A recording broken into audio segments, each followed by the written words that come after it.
নমস্কাৰ, মই ৰাকেশ দাস। আজি আলোচনা কৰিম শলাগৰ শৰাই কাৰ্যসূচী কেনেকৈ চলাব।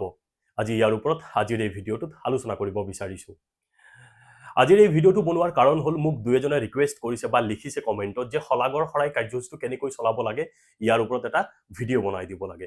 মই তেখেতসকলক সহায় কৰাৰ উপৰিও যিসকল ব্যক্তিয়ে ফাৰ্ষ্ট টাইমৰ কাৰণে শলাগৰ শৰাই কাৰ্যসূচী চলাব বিচাৰিছে বা নোৱাৰে, মই তেখেতসকলকো সহায় কৰিব বিচাৰিছোঁ। আপোনালোকে জানেই যে যিসকল ব্যক্তি একেবাৰে ফাৰ্ষ্ট টাইমৰ কাৰণে সভা সমিতিত কথা ক'ব বিচাৰে বা ভাষণ দিব বিচাৰে, মই তেখেতসকলৰ কাৰণে মই কাম কৰোঁ।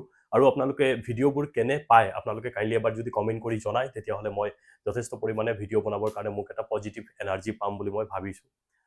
এতিয়া আহোঁ, যেতিয়া আপুনি শলাগৰ শৰাই কাৰ্যসূচীটো আপুনি আপোনাৰ চলাবৰ কাৰণে আপোনাক মঞ্চত আমন্ত্ৰণ কৰা হ'ব বা অনুৰোধ কৰিব, তেতিয়া আপুনি জাষ্ট প্ৰথমে ভয় নকৰিব। আৰু এতিয়া মই যিখিনি কথা ক'ম, মই উদাহৰণ দিবৰ কাৰণে কিছুমান ব্যক্তিৰ নাম ল'ম। আপোনালোকে মই যেনেকৈ কৈ আছোঁ আপোনালোকে এজ ইট ইজ তেনেকৈ নচলাব।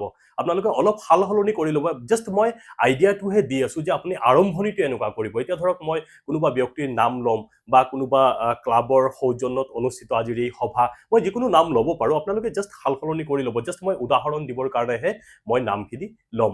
মই ধৰি ল'লোঁ যে আমাৰ গাঁৱত বা আপোনালোকৰ গাঁৱত, যেনেকুৱা মোৰ গাঁৱত সূৰ্য ক্লাব আছে বা এনেকুৱা আমাৰ গাঁৱৰ ল'ৰা ছোৱালী একত্ৰিত হৈ পেলাই বিভিন্ন ধৰণৰ শিল্পী দিৱস আৰু কিবা দিৱস বা সভা সমিতি অনুষ্ঠিত কৰে। আৰু তাৰ পিছত মুকলি সভা হয়, কিবা কিবি সভা হয়, বিভিন্ন ধৰণৰ ৰাজহুৱা সভা হয়, কিবা কিবি সভা হয়। আৰু সভাত এটা কাৰ্যসূচী থাকে শলাগৰ শৰাই। শেষত আমি সকলোকে কৃতজ্ঞতা ধন্যবাদ দিব লাগে, আপোনালোকে জানেই। সেই শলাগৰ শৰাই কাৰ্যসূচীটো আপোনালোকে কেনেকৈ চলাব।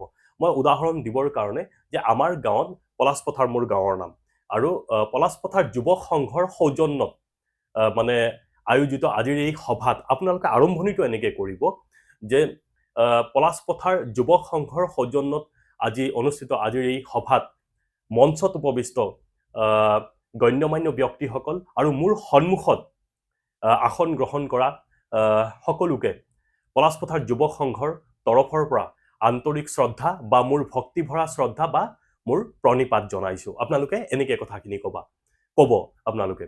তাৰপিছত কথাখিনি এনেকৈ ক'ব, পোনপ্ৰথমে আমি কৃতজ্ঞতা জনাব বিচাৰিছোঁ আমাৰ আমন্ত্ৰণ ৰক্ষা কৰি আমাৰ গাঁৱৰ বিশিষ্ট ব্যক্তি বা অৱসৰপ্ৰাপ্ত শিক্ষক শ্ৰদ্ধাৰ কমল কলিতা ছাৰক কৃতজ্ঞতা জ্ঞাপন কৰিব বিচাৰিছোঁ। ছাৰৰ উপস্থিতিয়ে বা ছাৰে আমাক আহি পেলাই যি আমাৰ মঞ্চত আসন গ্ৰহণ কৰিছে, ছাৰৰ উপস্থিতিয়ে আমাক যথেষ্ট পৰিমাণে উৎসাহিত কৰিছে। আমি কৃতজ্ঞতা জ্ঞাপন কৰিব বিচাৰিছোঁ আমাৰ আন এগৰাকী বিশিষ্ট সমাজকৰ্মী তথা আমাৰ সমাজৰ সকলো ক্ষেত্ৰত ওতঃপ্ৰোতভাৱে জড়িত শ্ৰদ্ধাৰ মনেশ্বৰ কলিতা ছাৰলৈ আমি কৃতজ্ঞতা জনাব বিচাৰিছোঁ। ছাৰৰ উপস্থিতিয়ে আমাক যথেষ্ট পৰিমাণে অনুপ্ৰাণিত কৰিছে। আপোনালোকে কথাখিনি এনেকৈ ক'ব। তাৰপিছত আমাৰ এই প্ৰেক্ষাগৃহত উপস্থিত অতিকৈ শ্ৰদ্ধাৰ সন্মানীয় ৰাইজ তথা বৰেণ্য বিশিষ্ট ব্যক্তিসকল, শিক্ষাবিদ, আধ্যাত্মিক গুৰু অথবা সাহিত্যিক শিল্পী, লগতে সমাজৰ সকলো ক্ষেত্ৰত বিশিষ্ট সামাজিক ব্যক্তিসকল, মই সকলোকে আন্তৰিক কৃতজ্ঞতা আৰু মোৰ ভক্তিভৰা শ্ৰদ্ধা আগবঢ়াইছোঁ। তাৰপিছত কথাখিনি এনেকৈ ক'লেই হ'ল যে আমাৰ যুৱ সংঘৰ সমূহ সদস্যবৃন্দ তথা শুভাকাংক্ষীক মই যিসকলে আমাক সকলো ক্ষেত্ৰত সহায় সহযোগিতা আগবঢ়াইছে, তেখেতসকলকো মই আন্তৰিক শ্ৰদ্ধা আৰু মোৰ কৃতজ্ঞতা আগবঢ়াব বিচাৰিছোঁ বা তেখেতসকলৰ শলাগ লৈছোঁ। আপোনালোকে কথাখিনি এনেকৈ ধৰণৰ ক'ব। আৰু কথাখিনি কওঁতে আপুনি বিভিন্ন ধৰণৰ শব্দ ব্যৱহাৰ কৰিব পাৰিব।